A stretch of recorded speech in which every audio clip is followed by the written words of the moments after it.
Hey guys, Thogden here, welcome back to a new video. Now today, I'm joined by THOGDAD to discuss the Premier League Team of the Decade. Now this is a long awaited video, loads of people have asked for it, Sky Sports have done it, BBC have done it, but it's time for Thogden and THOGDAD to sit down now. We have one agreement, we have to agree on the players. We've gone off our own ways, done our research, made our own teams, and now, if we disagree now, we have to agree on a player. We're gonna have the Thogden and THOGDAD final team, so should we get into it, Dan? Let's do this, and I've had so much fun researching this, because we've had some brilliant players over the last 10 years. Do you think we're gonna have some arguments? We are, absolutely. Some of them are obvious, some of them are, oh my god, so difficult. THOGDAD, what's the like target today? I'm on dry January, unless we get a video with 10,000 likes. Oh, if we hit 10k likes, this guy can have a beer again. We're using the formation 4-3-3, because we agreed on that before the video. That's the only agreement we made. Apart from that, we haven't spoken of our teams. Should we start with the goalkeeper? Yes, I found this quite easy. It was between two names for me. I thought about Persie, who was brilliant at the height of his career, but I went with David De Gea from Manchester United.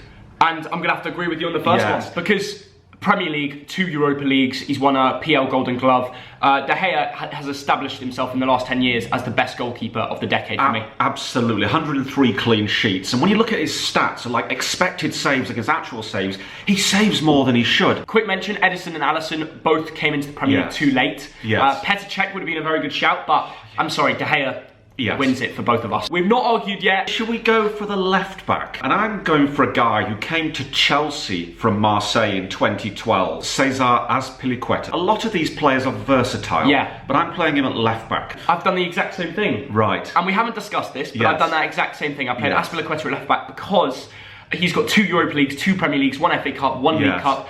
The guy's been in most of the decade, I think since 2012 to 2020. Correct. He's played at left back before. Some people said Zabaleta. Why didn't he make it into your team? He just missed out. There's some great players. I saw on Saturday Social on Sky Sports, I watched their video, they put Van Dijk at left back. For a start, he's not full back. Should we move on to the centre backs? Let's move on to the centre backs. Okay. There's one player who was superb for 2 decades. He won everything there was to be won. He's a captain, he's a leader, he's a legend. Some of you might not like him, but I'm sorry, John Terry has to walk into this team. See, this is where the new generation comes into the video. You can't argue with someone who's won it all. I shake your hand again. Some of you might have thought I'd say Van Dijk. There's one centre back position left, you never know. But I agree with you with Terry, 100%. He's won it all. He won 1 Champions League, he won a Europa League, he won 5 Premier League 3 titles. in the decade. 3 during the decade. Should we move on to the second centre-back? And again, do you know what? I found this one very easy. Ooh, easy. Yes. A man who moved from Anderlecht in 2008, Vincent Kompany. And I'm just going to shake your hand again. Wow. Kompany is someone who's been in there for pretty much the whole decade. One of the reasons City won the Premier League last season is because Kompany scored that long shot against Chelsea and guaranteed them points. So people saying that Kompany maybe at the end of the decade wasn't as good, not true. He literally helped them every season to win the Premier League 4 times and done so much for City as a club. He was just a colossal influence on the game, on the team. Now, as this is the last centre-back position, that does rule out the name Virgil van Dijk, and a few of you might be arguing with that, but simply, Virgil van Dijk has had 2 good seasons, and this is a video about the decade. That's 10 years. Correct. He is guaranteed a position in the team of the decade, but right now, no. Right back. I've got a feeling that you might disagree with me here. He's actually still now playing for Zenit St. Petersburg, Zenit Champion, at the highest level. I think you once interviewed him, Theo. I did once interview him. Branislav Ivanovic. I mean, maybe it's my half Russian side. In fact, he's playing in Russia at the moment, but I'm going to have to agree with you again. No way. We've agreed with the whole back line. Oh my goodness. The whole defence. Again, a lot of people say Zabaleta. Ivanovic, 3 Premier League titles, a Champions League, and he won more Premier League titles than Zabaleta, who won 2, and a Champions League more. So that's my reasoning for picking Ivanovic. Shall we move on to the midfield? Yes, and I'm starting with a man who I hope you've got in your team. I'll start to lose respect if he's not there. He's a man who's won a World Cup, he's won 2 Euros, David Silva. David Silva's the one. Boom. Chances created during the decade, first place. Successful passes during the decade, first place. So if you're new to the game and you just think he's part of the Man City rotation in midfield, he's just another midfielder, no. We agree on the first midfielder. Shall we go on to the second? In some ways, I struggle to put the next 2 midfielders together. First of all, I'm going to come out with a name that I hope you agree with. Yaya Toure.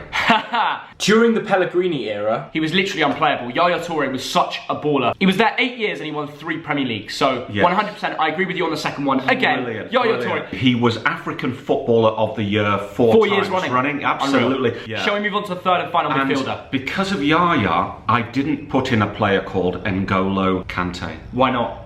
Because I can't miss out Kevin De Bruyne. Now, this is a controversial one. Wow. Kevin De Bruyne came to Man City from Wolfsburg in 2015. Yeah. So he's done half the decade with Man City. One of the seasons he was injured for the whole thing last year when they won the Premier League. And then there's N'Golo Kante. He's been in the Premier League for longer. Won the Premier League with 2 different teams. Correct. Won the World Cup for France, one of his best players. This is the first player I'm going to have to disagree with you here, Dad. Yes. Kante got in my team. De Bruyne got in yours. I'm sorry, Dad. I'm going to have to disagree with you. Right. Leicester made some of the best history in the last decade by winning the league. It was against the odds. What, 20,000 to 1? Yes. Now, I'm guessing no one else in your team represents Leicester. So I think we should agree on N'Golo Kante for the team because he represents the Leicester. Would you have Yaya and N'Golo in the same 11? I'm picking a team on how many awards they've won. This is not like a team with tactics, Dad. I just don't understand. Like, De Bruyne hasn't been doing it enough for the decade. The channel's called Thogden, so Thogden, you decide. I'm going to pick N'Golo Kante. It's as simple as that. Thogden has overruled me. Listen, what we're going to do... Listen, what we're going to do... Kevin De Bruyne in the team. No. We're going to do a poll on the video, so you can go up there and answer the poll. Shall we move on to our forwards? Yes, let's 3 move on. forwards. I'm guessing 2 wingers and a striker. Let's start with the left wing. Just gone to Real Madrid, but spent 7 brilliant years at Chelsea. It is, of course, the brilliant Eden Hazard. 2 Premier Leagues, 2 Europa Leagues, can't complain, I agree. 85 goals, 61 assists, which is the 7th highest for goals. Wait, can I just pause you there? I was watching a BBC Sport video, and someone was saying, oh, Hazard's stats aren't that good. Oh, they're not that good. Wrong. I've never heard so much more bollocks in my life. And there were some times where Chelsea played defensive. You still beaten stats of teams with very attacking sides like Man City, like Liverpool. You're wrong, whoever said that on BBC Sport. Shocking. Correct. Chances created, second. Successful dribbles, he's the best. Yeah. He was PFA Player of the Year in 2015. Should we move on to striker? Honestly, if this name is not in your team, I'm walking out the door, I'm quitting the channel. Okay. And I'm going straight out for a pint in my dry January. Go on, mention it. The Englishman... Sergio Aguero. What? He's not English. He's not English. And you know what? You're absolutely bang on. Since Sergio Aguero joined the league in like, what, 2011 or something, he has scored against every single Premier League team he's come up against, apart from one.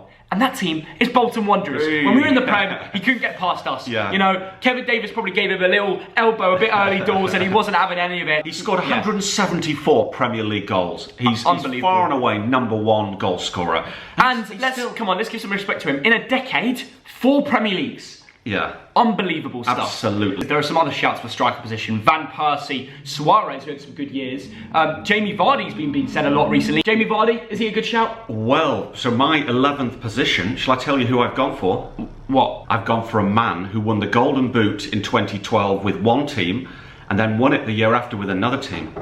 Robin Van Persie. Wow. Of Manchester United and Arsenal. Wow, he's gone for Robin Van Persie. Yeah. Okay, maybe that's not really a right winger, but we're going to have to let you off here. Golden Boot with 2 different teams. He's the reason Man United won the title in 2013. Okay. PL goals, he scored 98 of them during the decade. The 2 dominant teams of this decade have been Chelsea and Man City, which is why both of our teams have been a lot of those players. I think I know where you're going with this. Now, with the right winger position, I went with the right winger. I didn't go with a striker. Yeah, go on. I went with Raheem Sterling.